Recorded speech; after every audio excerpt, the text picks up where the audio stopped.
80% of people don't know these secrets. Are you one of them? 5 types of people you should stop being kind to after 60. You've probably heard all your life that kindness is key, that you should treat everyone with respect and generosity. But here's the thing. As you grow older, you start to realize that your time, energy, and peace aren't limitless resources anymore. You don't have to give them to everyone who asks, and you certainly shouldn't feel guilty for protecting what's left of them. The older we get, the clearer it becomes. Kindness isn't always a gift. Sometimes it's a trap. There are people who thrive off your generosity, patience, and silence. And the longer you allow them into your life, the more they take until you're left feeling drained and empty. This video is going to shed light on 5 types of people that, as you enter your golden years, you should stop being so kind to. These aren't people you barely know. They're often those closest to you, family, friends, even neighbors. These are the people who, if you're not careful, can slowly take more than you have to give. By the time we're done, you'll have a better understanding of who you need to be wary of, why their presence takes a toll on you, and how to protect your emotional well-being without guilt or apology. You deserve peace, especially in your later years, and it's not your job to fix everyone. It's time to protect the peace that's left in your life. Let's get started. Number 1, the constant taker. One of the clearest signs that someone doesn't deserve your kindness anymore is when they only show up with their hand out. You know the type. When they call, it's never just to check in or share a laugh. It's to ask for something, a favor, a ride, your time, and they always seem to need it now. Think about someone like Gloria, 71, who's always been the go-to for everyone in her family. Need a last-minute babysitter? Call Gloria. Need someone to watch your dog during vacation? Gloria won't say no, but over time she began to realize something. When her own birthday came around, the phone stayed quiet. When she was sick for a week, no one dropped off soup or even sent a message. That's when it hit her. The relationships weren't mutual. She was always the giver, but the giving never came back. There's a strange guilt we carry when we consider pulling back from people like this, especially if they're family. We tell ourselves that being needed is a good thing, that saying no is selfish, and that maybe next time they'll notice how much we do. But here's the truth. If someone only values you when you're useful, then they don't really value you at all. You're not a person to them, you're a service. And the older you get, the more dangerous that becomes. Your resources, your time, your energy, even your physical strength are not unlimited anymore. And giving them to someone who only takes is like pouring water into a cup with a hole at the bottom. You're allowed to say no without explanation. You're allowed to set boundaries. You're allowed to protect what little quiet and strength you still have for people who truly care. Number 2, the chronic critic. There's a special kind of weariness that comes from spending time with someone who always points out what's wrong with your clothes, your choices, your past. These people don't shout or curse, but their words sting just the same because they're delivered in small, steady doses, and over time they wear you down. Picture someone like Raymond, 82, who visits his cousin every Sunday. He brings fresh bread, checks in on the house, tries to stay connected, and every time his cousin finds something to criticize. Your hair looks different, and why'd you sell that old chair? You always take things too personally. At first, Raymond smiled through it, told himself it was harmless.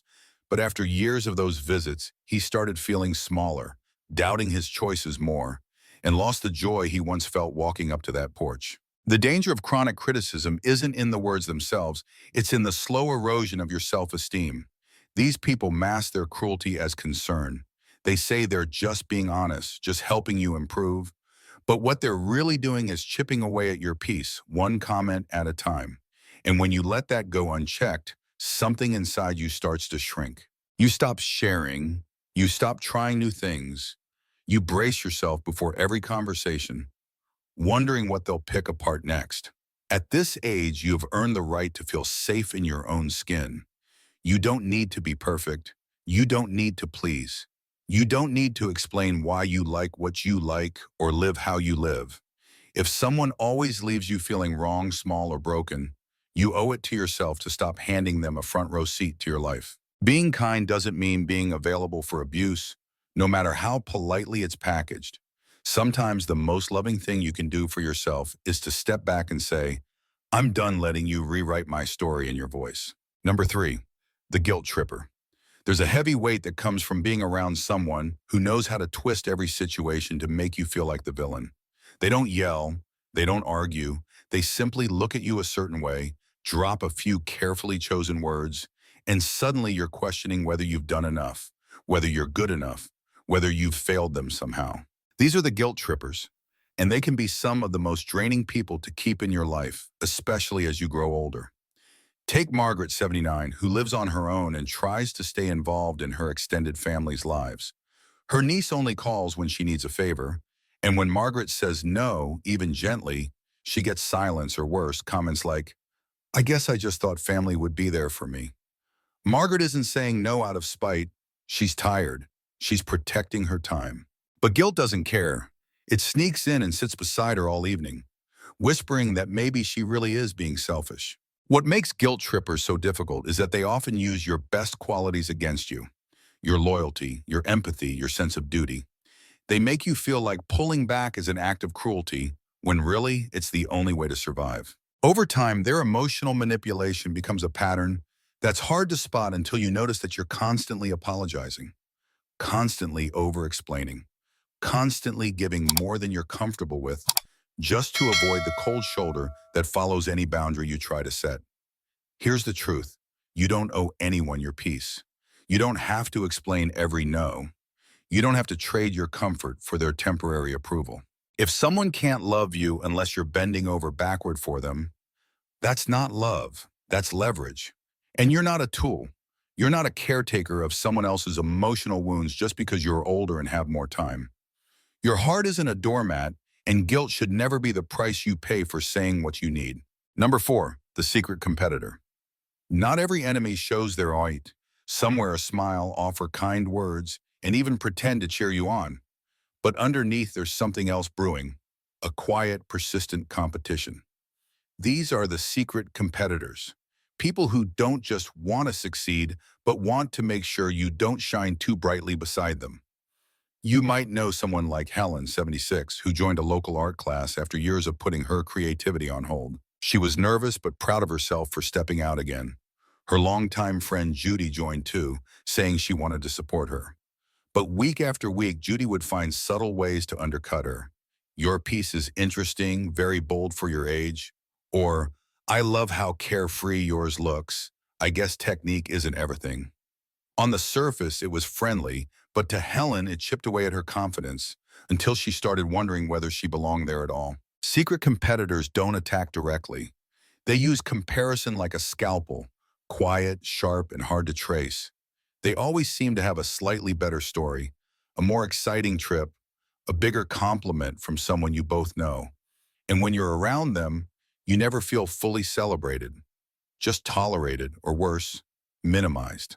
The danger here isn't just what they say, it's how it makes you shrink. You stop sharing your wins, you second-guess your growth. You learn to dim your light so theirs feels brighter.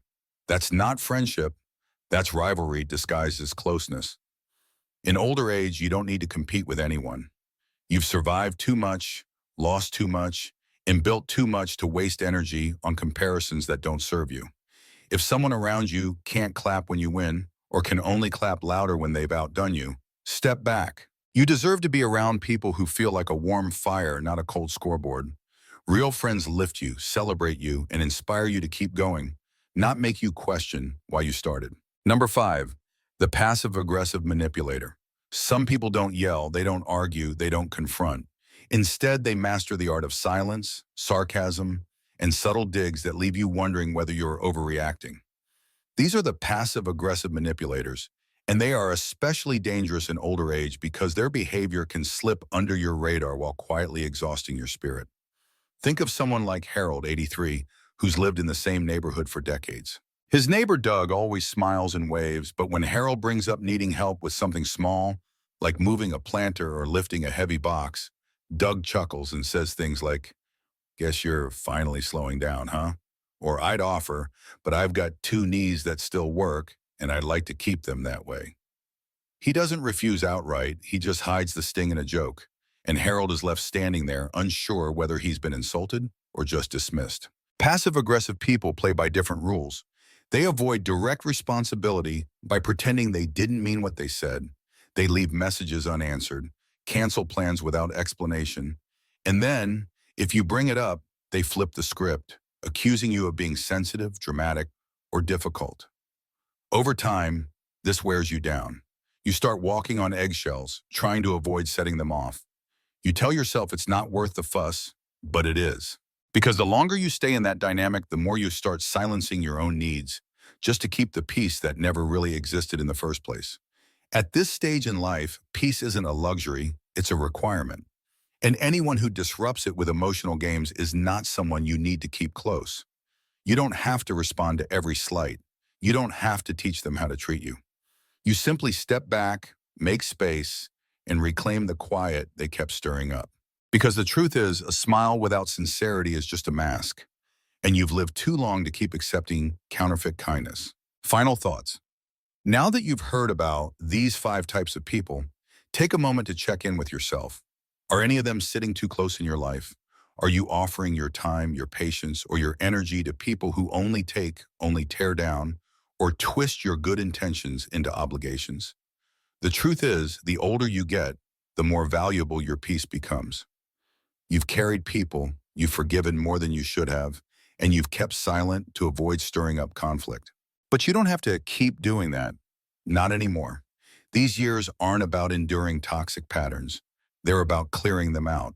You have the right to protect your space. You have the right to choose who gets access to your heart, your time, your living room, and your phone. Being kind doesn't mean being available to people who leave you drained. It doesn't mean putting their comfort above your sanity. It means choosing compassion with boundaries, warmth with wisdom, and if that means walking away from someone who's been in your life for years, so be it. Sometimes the greatest act of kindness is the one you give yourself by finally saying enough. So if any part of today's message spoke to you, don't let it slip away. Reflect on it, write it down, and make the choice to stop handing out pieces of yourself to people who never give anything back. Because your later years aren't just about surviving, they're about healing, growing, and surrounding yourself with people who truly see you. And that starts with letting go of those who never did. Thank you for joining us today. We'd love to hear from you. Leave a comment below and share one thing you learned today and how you plan to use it in your life. Your thoughts are important to us, so don't hesitate to share them. Reading your comments gives us great motivation and encouragement. If you enjoyed this video and found it helpful, please like, subscribe, and share. Your support helps us continue creating good content to inform and inspire you. Thank you for watching Talk with the Johns channel. I look forward to seeing you in the next video.